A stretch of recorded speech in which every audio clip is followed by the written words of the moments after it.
തദ്ദേശ തെരഞ്ഞെടുപ്പിൽ അവർ പരാജയപ്പെടാൻ പോകുന്നു എന്ന് മനസ്സിലാക്കിക്കൊണ്ടാണ് മുഖ്യമന്ത്രി ചില ചെപ്പടി വിദ്യകളുമായിട്ട് ഇവിടെ പറഞ്ഞതുപോലെ ക്ഷേമ പെൻഷൻ വർദ്ധിപ്പിക്കും, അതുപോലെ റബ്ബർ സബ്സിഡി വർദ്ധിപ്പിക്കും, കൊടുക്കാനുള്ള DA കുടിശ്ശിക കൊടുക്കും, കുറെ ആനുകൂല്യങ്ങൾ പ്രഖ്യാപിക്കുന്നു. ഈ ആനുകൂല്യങ്ങളെല്ലാം പ്രകടന പത്രികയിൽ ചൂണ്ടിക്കാട്ടിയ കാര്യങ്ങളാണ്. അതൊന്നും 4.5 കൊല്ലക്കാലം നടപ്പിലാക്കാൻ അവർക്ക് കഴിഞ്ഞില്ല. അതിനുള്ള ആത്മാർത്ഥത അവര് പ്രകടിപ്പിച്ചില്ല. ഈ കാര്യത്തിൽ തെല്ലെങ്കിലും ആത്മാർത്ഥതയുണ്ട് എങ്കിൽ പ്രകടന പത്രികയിൽ പറഞ്ഞ കാര്യങ്ങൾ 4.5 വർഷക്കാലത്തിന് ശേഷം കേരളത്തിലെ ഗവൺമെന്റ് ആലോചിക്കുമ്പോൾ ഞങ്ങളെ പ്രതിപക്ഷത്ത് നിന്ന് വളരെ ഉത്തരവാദിത്ത ബോധത്തോടെ ചോദിക്കുകയാണ്, ഈ പ്രഖ്യാപിച്ച ആനുകൂല്യങ്ങൾക്ക് മുൻകാല പ്രാബല്യം നടപ്പിലാക്കാൻ ഗവൺമെന്റ് തയ്യാറാകും. മുൻകാല പ്രാബല്യത്തിലൂടെ ഈ ആനുകൂല്യങ്ങൾ നൽകാൻ ഗവൺമെന്റ് തയ്യാറാകുമോ എന്ന് ഞങ്ങൾ ആവർത്തിച്ച് വെല്ലുവിളിച്ച് ചോദിച്ചിട്ട് കേരളത്തിലെ ഗവൺമെന്റിന് മറുപടിയില്ല. ഇന്നെന്താണ് അതിദരിദ്രരില്ലാത്ത കേരളം എന്ന പ്രഖ്യാപനം? സത്യത്തിൽ കേരളത്തിലെ ദാരിദ്ര്യം അനുഭവിക്കുന്ന ജനങ്ങൾ അതിനെ പുച്ഛത്തോടെയാണ്, അവഗണനയോടെയാണ്. അവർക്ക് എന്തെങ്കിലും ആനുകൂല്യം കിട്ടാനുണ്ട് എങ്കിൽ കേരള സർക്കാരുകളുടെ തദ്ദേശ സ്വയംഭരണ സ്ഥാപനങ്ങളുടെ വകയായി യഥാർത്ഥത്തിൽ ബുദ്ധിമുട്ടുന്ന ആളുകൾക്ക് എന്തെങ്കിലും ആനുകൂല്യങ്ങൾ കിട്ടാനുണ്ട് എങ്കിൽ അത് അവർക്ക് നിഷേധിക്കുന്ന സാഹചര്യമാണ് ഗവൺമെന്റ് ഇന്ന് സൃഷ്ടിച്ചിട്ടുള്ളത്. ഈ തിരുവനന്തപുരത്ത് പോലും സെക്രട്ടേറിയറ്റിന്റെ സമീപത്താണ് സരസ്വതി എന്ന ഒരു പ്രായം ചെന്ന സ്ത്രീ ഭക്ഷണം കിട്ടാതെ പട്ടിണി കിടന്ന് മരിച്ച വാർത്ത മാധ്യമങ്ങൾ കേരളത്തിലെ ജനങ്ങളുടെ മുൻപിൽ അറിയിച്ചത്. മുഖ്യമന്ത്രിക്ക് ലജ്ജയുണ്ടോ? ഇന്നേ ദിവസം തന്നെ ഈ തെറ്റായ അവകാശ പ്രഖ്യാപനം. കേരളത്തിൽ പട്ടിണിയില്ല, പരിവട്ടമില്ല, എല്ലാവർക്കും വീട് നൽകിയെന്നാണ് പറയുന്നത്.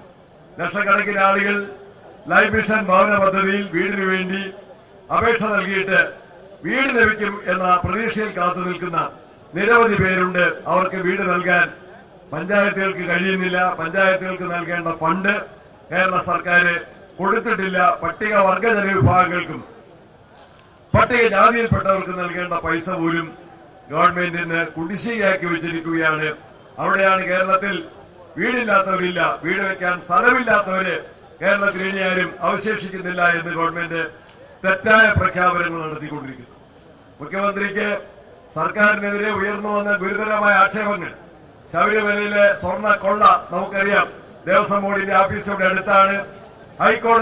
കേരള ഹൈക്കോടതിയുടെ കാര്യക്ഷമമായ ഇടപെടൽ ഉണ്ടായതുകൊണ്ട് മാത്രമാണ് ആ കേസിൽ നാമമാത്രമായ അന്വേഷണമെങ്കിലും നടക്കുന്നത്.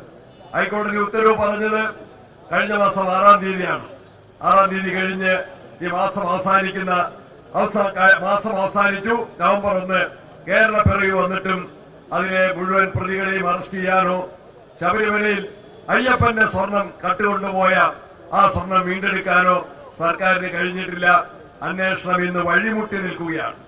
ആരൊക്കെയാണ്? രാഷ്ട്രീയ നേതൃത്വം അറിഞ്ഞുകൊണ്ട് തന്നെയാണ്, ദേവസ്വം ബോർഡിന്റെ അധികാരികൾ അറിഞ്ഞുകൊണ്ട് തന്നെയാണ്, ഉദ്യോഗസ്ഥന്മാര് മാത്രമല്ല, ഉണ്ണികൃഷ്ണൻ പോറ്റി മാത്രമല്ല, പോറ്റിയെ പോറ്റി വളർത്തിയവരുണ്ട്. അവരെല്ലാം അറിഞ്ഞുകൊണ്ടാണ് ഈ സ്വർണ്ണ കൊള്ള എന്ന് കേരള ഹൈക്കോടതി തന്നെ പറയുമ്പോഴും പ്രതികൾക്ക് രാഷ്ട്രീയ സംരക്ഷണം നൽകുന്ന യഥാർത്ഥ പ്രതികളെ നിയമത്തിന് മുന്നിൽ കൊണ്ടുവരാൻ അറച്ചു നിൽക്കുന്ന പിണറായി ഗവൺമെന്റിനെയാണ് നമുക്ക് കാണാൻ സാധിക്കുന്നത്.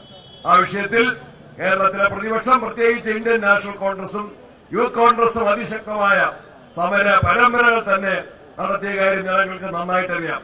അതിനിടയിലാണ് BJP ഗവൺമെന്റുമായി ഒത്തുചേർന്നുകൊണ്ട് മാർക്സിസ്റ്റ് പാർട്ടിയുടെ ദേശീയ സമിതി പോളിറ്റ് ബ്യൂറോ അതിന്റെ നേതാക്കന്മാർ പ്രകാശ് കാരാട്ടും MA ബേബിയും നിഷേധിച്ച, ഒരിക്കലും യോജിക്കാൻ കഴിയാത്തത് എന്ന് വിശേഷിപ്പിച്ച ദേശീയ വിദ്യാഭ്യാസ നയവുമായി കേരളത്തിലെ പിണറായി സർക്കാർ സന്ധി ചേർന്നുകൊണ്ട് BJPയുമായി ഒത്തുകളിക്കുന്ന ഒരു ചിത്രമാണ് കേരളത്തിലെ ജനങ്ങൾ കണ്ടത് എന്ന് നമുക്ക് എല്ലാവർക്കും അറിയാം.